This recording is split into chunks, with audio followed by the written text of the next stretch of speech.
कुठे चालला तू? स्कूलला आणि येशील किती वाजता? 7 वाजता. नमस्कार मित्रांनो, पुन्हा एकदा आपल्या मिनी ब्लॉगमध्ये तुमचं स्वागत आहे.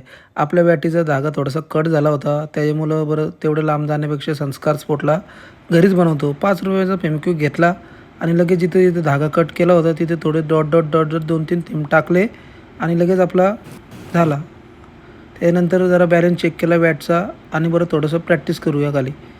लगेच प्रॅक्टिस केली थोडीशी, 2-4 बॉल बॅटीला लावले. तितक्यात लगे रियांश आला, बोलतो मला अण्णा स्कूलला घेऊन चल. ठीक आहे चल बरं, त्याला स्कूलला घेऊन गेलो. रियांशला बाईला स्कूलला सोडलं, धावत धावत आतमध्ये गेला. तिथून मी येऊन बघते तर आयला एवढे जवळ विमान, तर आज मोदी येणार होता ना, ते जाऊ दे.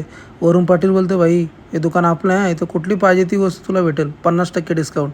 नको भाई, तुझं डिस्काउंट मागात परत. पोचलो ग्राउंडवर गेलो आणि पहिली केली रनिंग केली. त्याच्यानंतर थोडंसं पुशअप मारल्या. त्याच्यानंतर जराशी पायांची स्ट्रेचिंग केली, कारण का क्रिकेटमध्ये स्ट्रेचिंग आणि वर्कआउट खूप महत्त्वाचा असतो. माझा शोल्डर दुखत होता म्हणून थोडी शोल्डरची वर्कआउट केला. त्यानंतर थोडी स्टेप केले, तर बॅटिंग स्किल केला.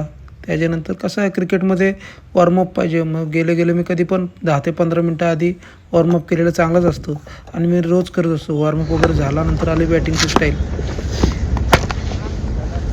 चला मित्रांनो, आता आपला हा ब्लॉग इथेच एंड करू आणि पुन्हा एकदा परत भेटू नवीन दुसरा ब्लॉग घेऊन. आपल्या चॅनल लाईक करा, सबस्क्राईब करा, बेल आयकॉन दाबा. थँक्यू.